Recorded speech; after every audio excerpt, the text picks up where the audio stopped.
Alors avouez que vous vous êtes toujours demandé, c'est quoi Linux? C'est une bonne question. Alors faut savoir quelque chose, c'est que Linux a été créé avant les années 90, mais la toute première version, elle est apparue le 17 septembre 1991 pour être exact. Et la mascotte de Linux, c'est le petit pingouin ici, qui s'appelle Tux. Et le papa de Tux, enfin le papa de Linux, eh ben c'est Linus Torvald, ici présent. Donc, plutôt que de vous présenter Linux du début à la fin, de A à Z, ce qui va être un peu rébarbatif et sûrement pas très intéressant, je préfère vous le faire autrement, c'est-à-dire de vous montrer les différences qu'il y a entre un système d'exploitation Linux et le système Windows, qui est quand même le système d'exploitation le plus utilisé aujourd'hui.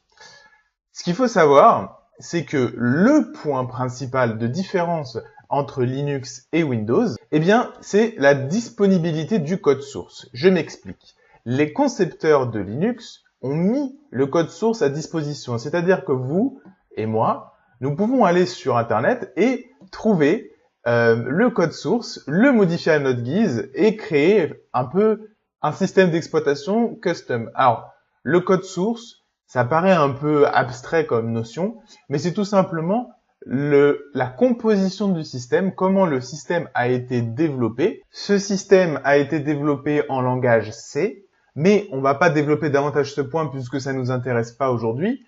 À savoir que ce code source est disponible sur Internet et ça pose potentiellement un problème. Alors, le problème c'est quoi? C'est que des individus qui peuvent être mal intentionnés ont accès également à ce code source-là et peuvent s'en servir pour potentiellement trouver des failles ou trouver des erreurs de développement qu'ils vont pouvoir utiliser par la suite pour arriver à des fins malhonnêtes comme s'introduire dans un système, récupérer des informations, faire en sorte que le système tombe en panne, et on peut développer encore comme ça ce sujet très longtemps.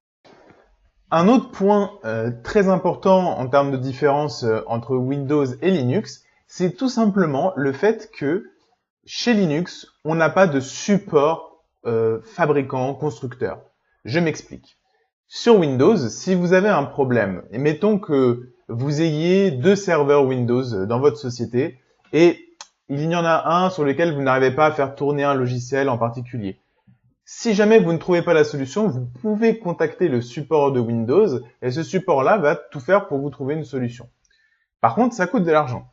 Et ça peut être un gros problème puisque les sociétés se font parfois piéger en prenant des contrats très onéreux de support alors que la plupart des solutions existent déjà sur Internet. Mis à part pour Red Hat qui possède un support utilisateur payant, chez Linux, le fait est que la communauté, c'est-à-dire l'ensemble des utilisateurs du système d'exploitation, va travailler ensemble pour régler la plupart des problèmes que vous pouvez rencontrer.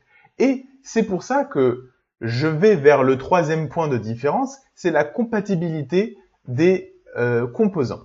C'est-à-dire que sur Windows, quand vous installez Windows 8, Windows 10, et que vous branchez par exemple une webcam d'une marque comme Logitech, que vous la branchez sur votre ordinateur, eh bien automatiquement l'ordinateur va faire une recherche de pilote, c'est-à-dire va trouver comment utiliser le nouveau matériel que vous avez branché, et il va la plupart du temps aller sur Internet, trouver le driver, donc pilote, driver, c'est la même chose, hein, et l'installer.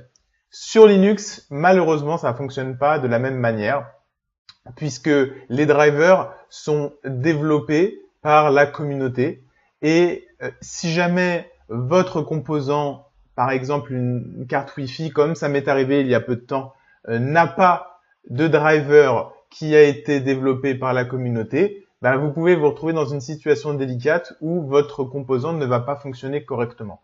Maintenant, pour être honnête, 97% du temps, on va dire qu'il n'y a pas de problème. Vous allez finir par trouver un driver compatible pour votre matériel sur Linux. De la même manière, si jamais vous ne trouvez pas de driver compatible sur une distribution, il y a de grandes chances qu'il existe sur une autre distribution. Mais les distributions, c'est un sujet qu'on va aborder un petit peu plus tard. La différence qui existe entre Unix et Linux est pas forcément très parlante. Si vous voulez, Unix, c'est une version antérieure à Linux qui est à usage commercial, donc c'est payant, et Linus Torvalds, dont on a parlé juste avant, a développé un système d'exploitation, Linux, à partir du système Unix. Voilà en gros la différence. Alors, il y a des systèmes Unix comme par exemple le FreeBSD, si vous connaissez, mais la plupart des systèmes utilisés aujourd'hui sont des systèmes Linux, comme Debian, Ubuntu, et je peux continuer Red Hat, enfin il y en a d'autres encore. La différence qui existe entre GNU et Linux est là encore assez faible. Aujourd'hui, par abus de langage, quand on parle de Linux, en réalité on parle de GNU Linux. Et ça fout les boules un peu à Richard Stallman, ici, qui lui est à l'initiative du projet GNU, qui l'a développé, qui le défend. Et si vous voulez, le Linux tel qu'on le connaît aujourd'hui comme un système d'exploitation Ubuntu Debian se base sur le noyau développé par Linus Torvalds, mais tout ce qui tourne autour, c'est du GNU, c'est-à-dire que ça a été développé grâce au projet de Richard Stallman, qu'il ne faut pas oublier. Dans cette vidéo, nous avons donc vu ce qu'était Linux, c'est-à-dire un noyau développé par Linus Torvalds autour duquel gravite tout un tas de systèmes développés par le programme GNU de Richard Stallman. Nous avons aussi vu les petites différences existantes entre Unix et Linux. Et enfin, nous avons regardé des petits points de divergence qui permettent d'expliquer finalement en quoi Linux est différent de Windows.